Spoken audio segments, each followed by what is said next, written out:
एक तरह से एक बड़ी स्ट्रैटेजी का ये हिस्सा है। हालांकि आपको बता दें, जिस तरीके से ये पूरी मुलाकात हुई है, इससे अमेरिका और नेटो देशों में एक टेंशन बढ़ना तय माना जा रहा है, क्योंकि अमेरिका चीन को पसंद नहीं करता, चीन अमेरिका को पसंद नहीं करता है, और चीन ये एक मकसद के तहत पहुंचा है कि कैसे वो शांति दूत बनकर के रूस और यूक्रेन का जो युद्ध है उसको वो खत्म करा देगा और एक प्रस्ताव लेकर आएगा। लेकिन अमेरिका ने पहले से ही कह दिया है कि कोई भी प्रस्ताव हमें मंजूर नहीं होगा, हम उसका विरोध करेंगे। और इसीलिए सवाल हो रहा है कि अमेरिका शुरुआत से जिस तरीके की बात कर रहा है, क्या उसको ये डर है कि उसकी बादशाहत खत्म हो जाएगी? देखिए रिपोर्ट।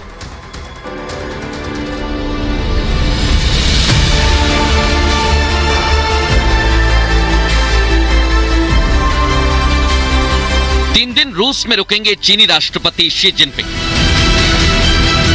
रूसी राष्ट्रपति पुतिन से बेहद महत्वपूर्ण मुलाकात है। माना जा रहा है कि हो सकता है कि जिनपिंग इस दौरे के दौरान कुछ ऐसी बातें करें पुतिन से जिससे कि रूस यूक्रेन युद्ध पर असर पड़े।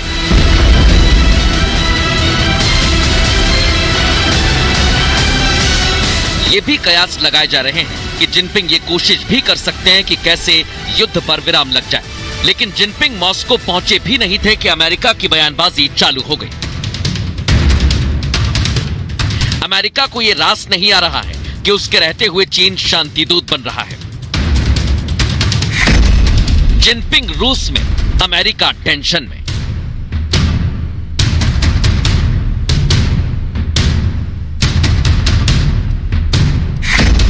जिनपिंग का शांति मिशन, अमेरिका को टेंशन।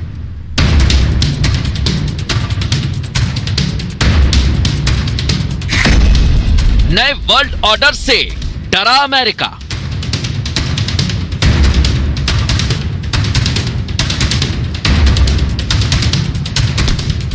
रूस यूक्रेन महायुद्ध में चीन हमेशा रूस के साथ खड़ा है। दोनों देशों के बीच दोस्ती बढ़ती गई है। पश्चिमी देशों ने यह भी आरोप लगाया कि चीन रूस को हथियार दे रहा है, जिसके बदले रूस से सस्ता तेल उसे मिल रहा है। हालांकि हथियारों वाली बात कभी साबित नहीं हो पाई। चीन ने इस युद्ध को खत्म करने का समर्थन किया है। चीन ने पिछले महीने रूस और यूक्रेन के बीच शांति कायम करने के लिए अपना 12 सूत्रीय प्रस्ताव सामने रखा था, लेकिन पश्चिमी देशों ने तुरंत उस प्रस्ताव को खारिज कर दिया। अब जिनपिंग के रूस पहुंचने से पहले ही अमेरिका की ओर से बयान आता है। व्हाइट हाउस के प्रवक्ता जॉन किर्बी ने कहा है कि हम अभी संघर्ष विराम के आह्वान का समर्थन नहीं करते। अमेरिका यूक्रेन में चीन के संघर्ष विराम का विरोध करता है, क्योंकि मॉस्को में बैठकर ऐसा होता है तो रूस को फायदा होगा, उसे एक नए हमले की तैयारी में मदद मिलेगी।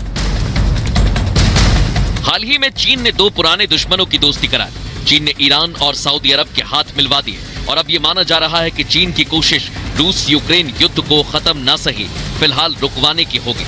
इससे जिनपिंग खुद को शांति दूत के तौर पर सामने ला सकेंगे, लेकिन इससे अमेरिका के सुपर पावर और बादशाहत वाली छवि को झटका लग सकता है। अमेरिका और पश्चिमी देशों पर कई आरोप लग रहे हैं। आरोप ये कि पश्चिमी देश नहीं चाहते कि युद्ध खत्म हो।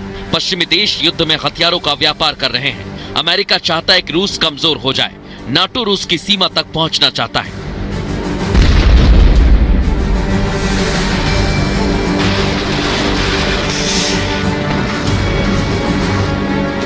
अब देखना यह होगा कि जिनपिंग के रूसी दौरे से क्या निकलता है। क्या इससे रूस यूक्रेन युद्ध पर कोई असर पड़ेगा या फिर अमेरिका और चीन की तलखी और बढ़ जाएगी। लेकिन 3 दिन पूरी दुनिया की नजर मॉस्को पर रहेगी और सबसे ज्यादा बेचैन अमेरिका रहेगा। Bureau report, Republic Bharat.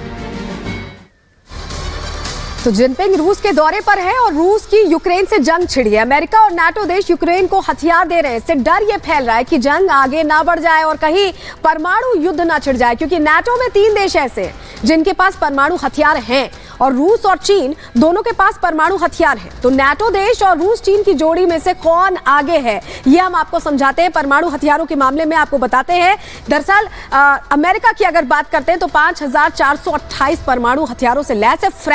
France की अगर हम बात करते हैं तो 290 परमाणु हथियारों से लैस है। ये स्थिति अमेरिका और यूके की है। इसके अलावा अगर तीनों के पास कुल अगर हम देखें तो 5943 परमाणु हथियार हैं।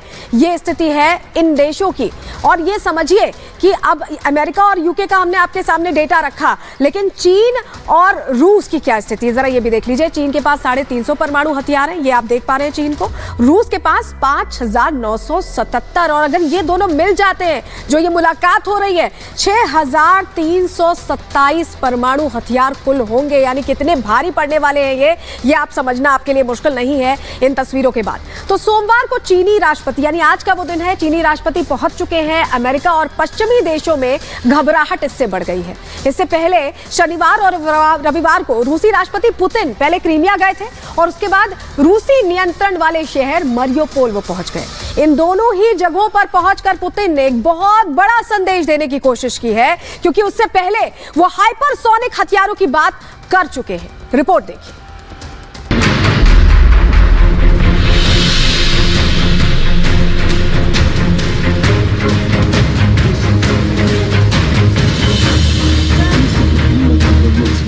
रविवार को ये तस्वीरें आई कि पुतिन मरियोपोल शहर पहुंचे।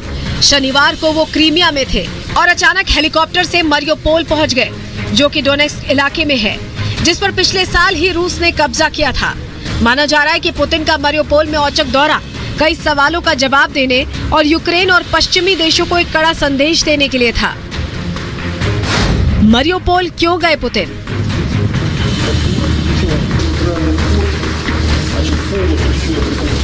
मरियोपोल जाने का क्या था मकसद? जानकार इसे लेकर कई तरह की बातें कर रहे हैं। पुतिन के मरियोपोल दौरे को यूक्रेन को चढ़ाने वाली कार्रवाई के तौर पर देखा जा रहा है। मरियोपोल लंबे समय तक यूक्रेनी संघर्ष का प्रतीक रहा था। यहाँ भयंकर जंग हुई थी। रूस को यूक्रेनी सेना के कड़े विरोध का सामना करना पड़ा। मरियोपोल की यात्रा से पुतिन ने साफ करने की कोशिश की है कि वो रुकने वाले नहीं हैं। रूस का स्पेशल मिलिट्री ऑपरेशन जारी रहेगा। पुतिन ने यह भी संदेश दिया है कि यूक्रेन मरियोपोल को भूल जाए। मरियोपोल समेत पूर्वी यूक्रेन का हिस्सा अब रूस का है। रूसी सेना किसी भी कीमत पर पीछे नहीं हटेगी। ये दौरा इसलिए भी महत्वपूर्ण था क्योंकि इंटरनेशनल क्रिमिनल कोर्ट गिरफ्तारी वारंट जारी होने के ठीक बाद ये हुआ। माना जा रहा है कि पुतिन ने इस दौरे के जरिए ये भी संदेश दिया कि ये वारंट किसी काम का नहीं है। पुतिन ने क्रीमिया की तरह ही मरियोपोल में देर रात कार चलाई, वहां के लोगों से मुलाकात की। खबर है कि शनिवार को क्रीमिया के सेवस्तोपोल से वो मरियोपोल चले गए थे। वहां शनिवार रविवार की देर रात पहुंचे थे। यूक्रेन नाटो को चेतावनी। पुतिन का मरियोपोल दौरा यूक्रेन के लिए भी कड़ी चेतावनी माना जा रहा है कि वो पश्चिमी देशों और नाटो की मदद लेना बंद करे।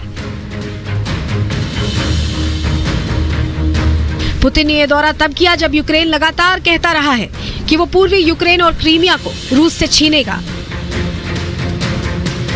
पश्चिमी देश भी यूक्रेन की बात का समर्थन करते रहे हैं, लेकिन पुतिन के इरादे कुछ और ही है। पुतिन ने मरियोपोल जाकर दुनिया को यह बता दिया है कि क्रीमिया की तरह ये शहर भी अब रूस का ही हो चुका है, जहां किसी की दखल बर्दाश्त नहीं होगी। कोई दबाव अब इस शहर को रूसी कब्जे से खाली नहीं करवा सकता। Bureau report, Republic Bharat.